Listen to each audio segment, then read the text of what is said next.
a hacer un problema porque por lo general cuesta mucho cuando se les da solo, porque la problemática de este ramo es eso, crear modelos estocásticos. No es muy difícil en sí, pero los modelos cada uno tiene que crearlos de acuerdo a lo que les sirva.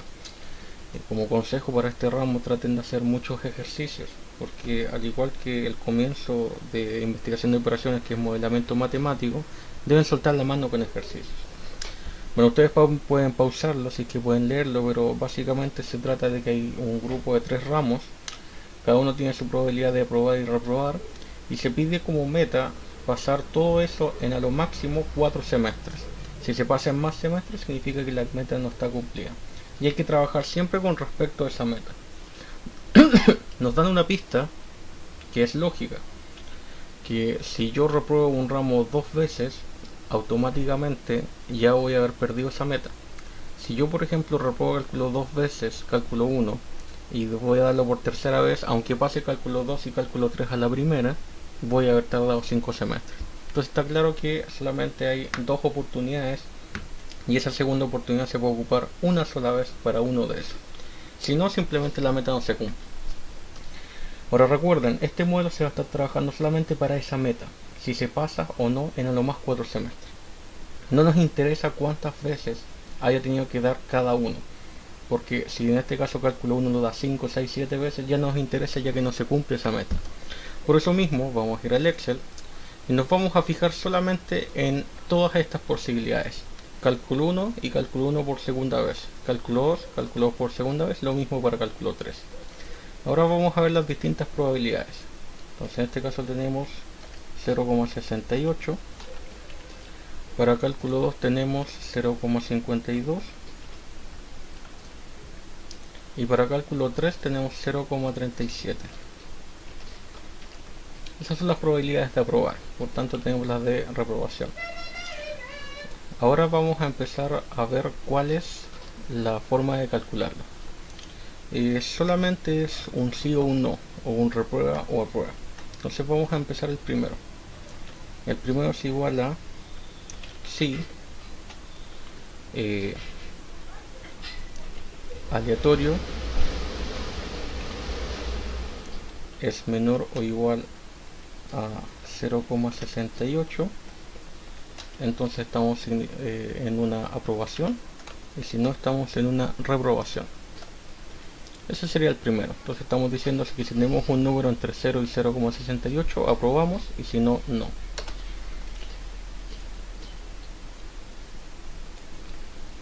Vamos a hacer que sea en este caso de acuerdo al valor de la celda, para hacerlo en este caso un poquito más dependiente de los valores que tengamos. Y ahora lo voy a copiar y lo voy a pegar aquí y aquí. Cada uno hace referencia a la celda de acá arriba, así que debería estar correcto. Y lo que hice fue simplemente en esta fórmula cambiar a que pusiera la celda para que yo pueda ir cambiando las probabilidades, nada más que eso. Entonces tenemos el cálculo 1, cálculo 2 y cálculo 3. Ahora vamos a ver las segundas oportunidades. ¿Cuándo yo voy a tener una segunda oportunidad de hacer cálculo 1? Cuando yo repruebe cálculo 1. Entonces, si cálculo 1 aparece con un 0, significa que yo tengo que dar cálculo 1 por segunda vez.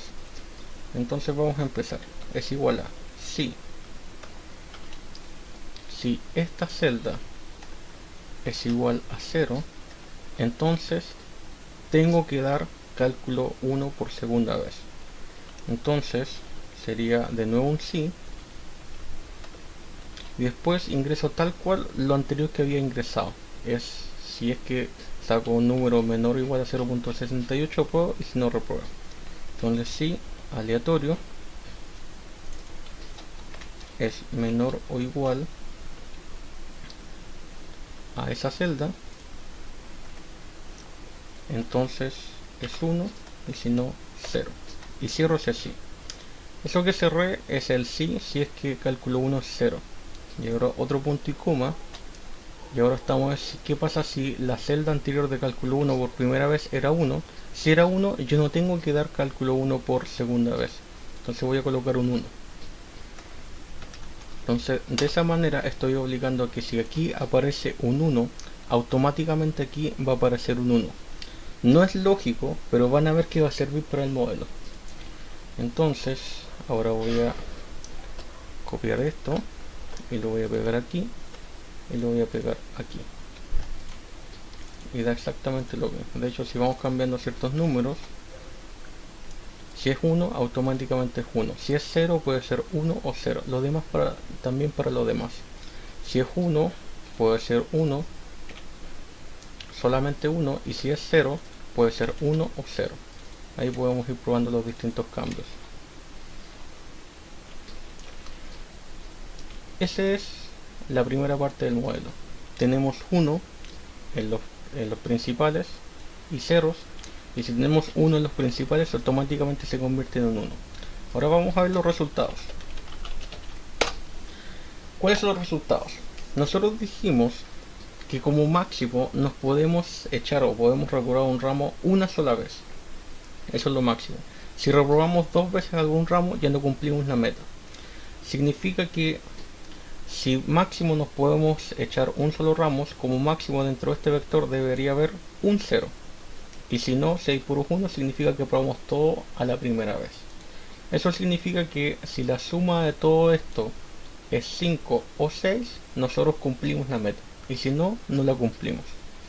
¿Por qué 5 o 6? Si la suma de todo es 5, significa que hay un ramo que reprobamos una sola vez.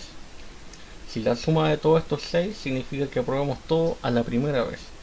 Si la suma de esto es 4 o hacia abajo, significa que van a haber más ceros y significa que nos echamos 2 veces algún ramo. Entonces no nos resulta. Entonces, si suma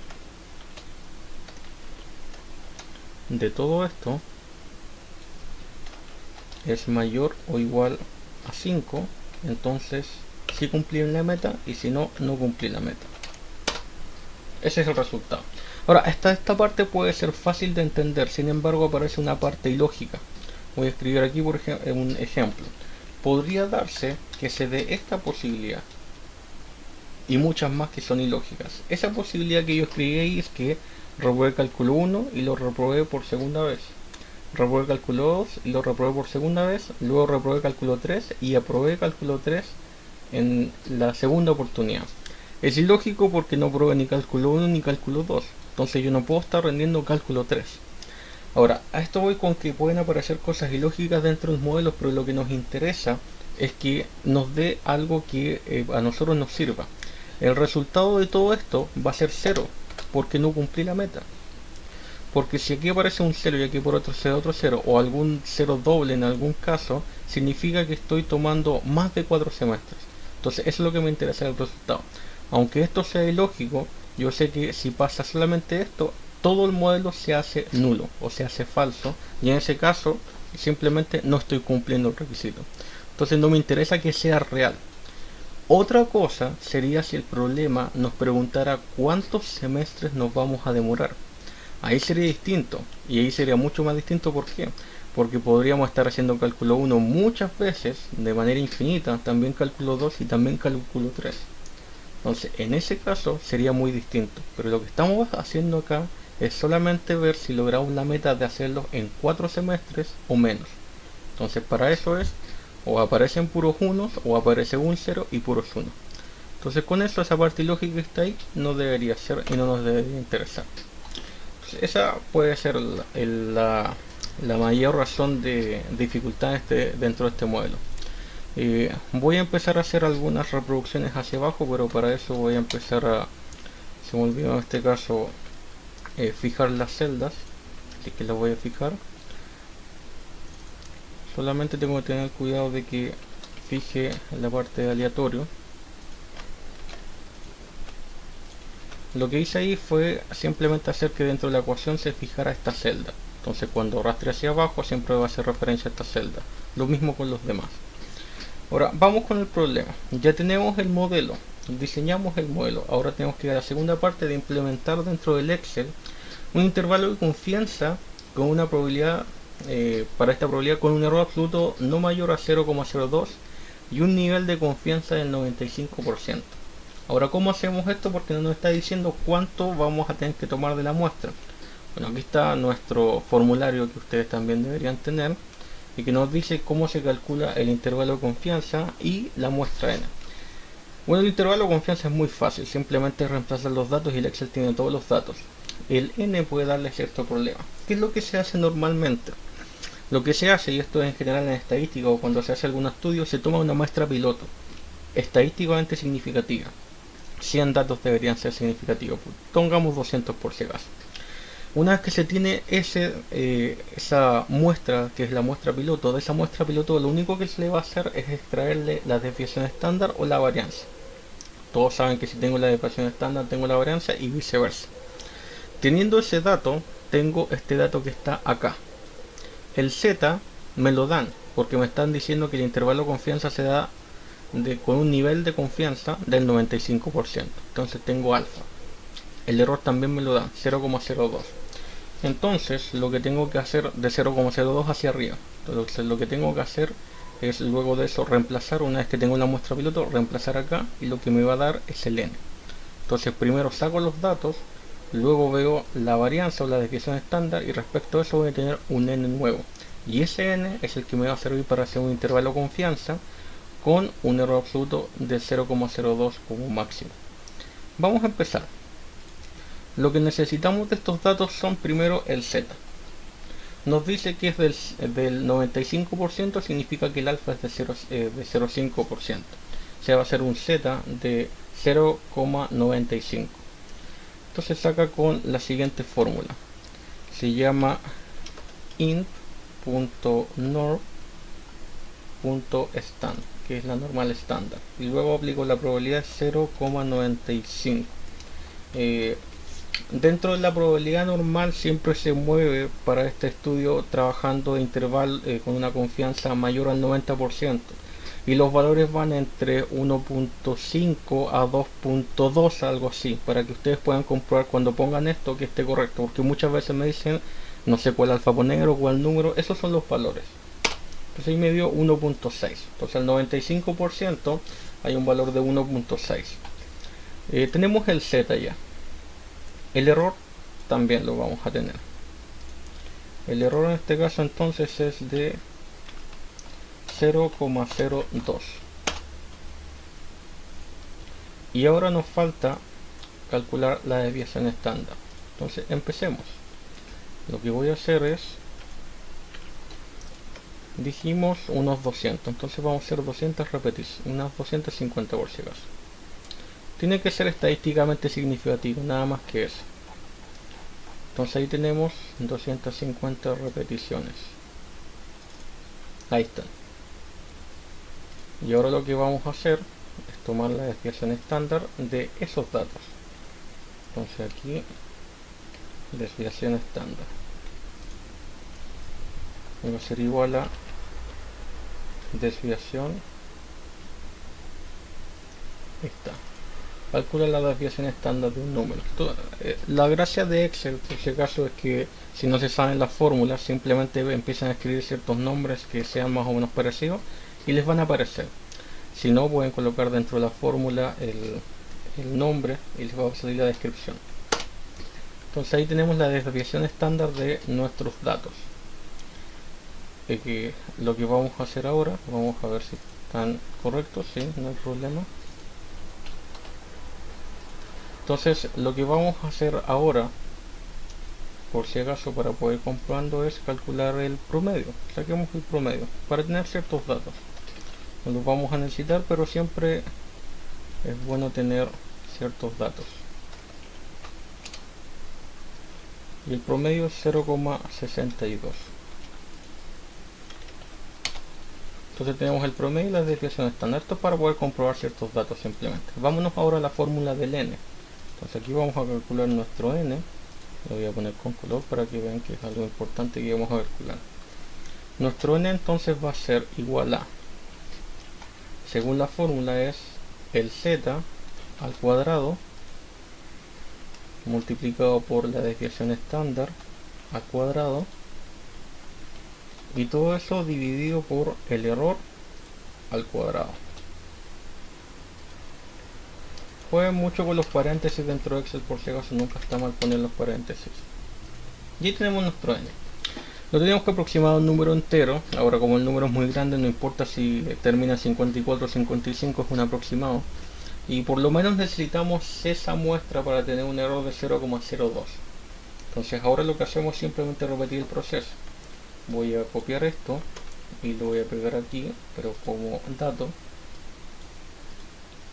Ahora va cambiando obviamente porque todo esto cambia, pero ahí yo tengo 1654, que es lo anterior que cambió. Recuerden por qué cambio, porque si yo hago un cambio aquí, todos los datos cambian. Entonces se va a alterar un poquito la desviación estándar. Entonces aproximadamente mi n para poder hacer el análisis de intervalo de confianza tiene que ser de 1654. Bueno, sigamos entonces. Vamos a tener que llegar a 1654.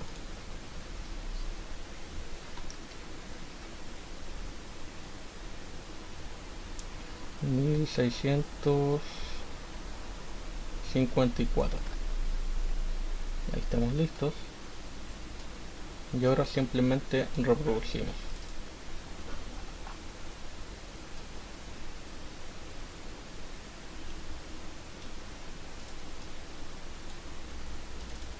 Y ahí están. Tenemos todos los datos hasta 1654. Ahora vamos a hacer más o menos el mismo esquema, pero para poder sacar el intervalo de confianza. Entonces aquí voy a hacer intervalos de confianza.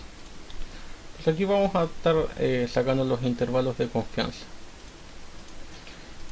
Vamos a sacar los datos que necesitamos. El z va a ser el mismo, así que lo voy a copiar y lo voy a pegar aquí. Nuestro z no cambia.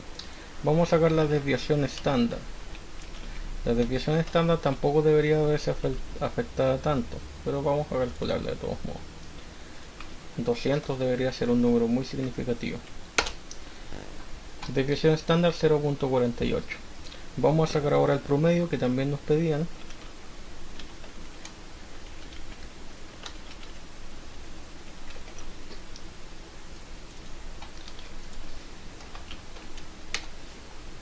Y ahí tenemos el promedio. Entonces tenemos la desviación estándar, el z, el promedio y también tenemos el n. Vamos a ponerlo aquí por si acaso. N, y el n es igual a 1654. Ese es nuestro n. Tenemos todos los datos. Ahora vamos a hacer el intervalo de confianza, o sea, el del límite superior.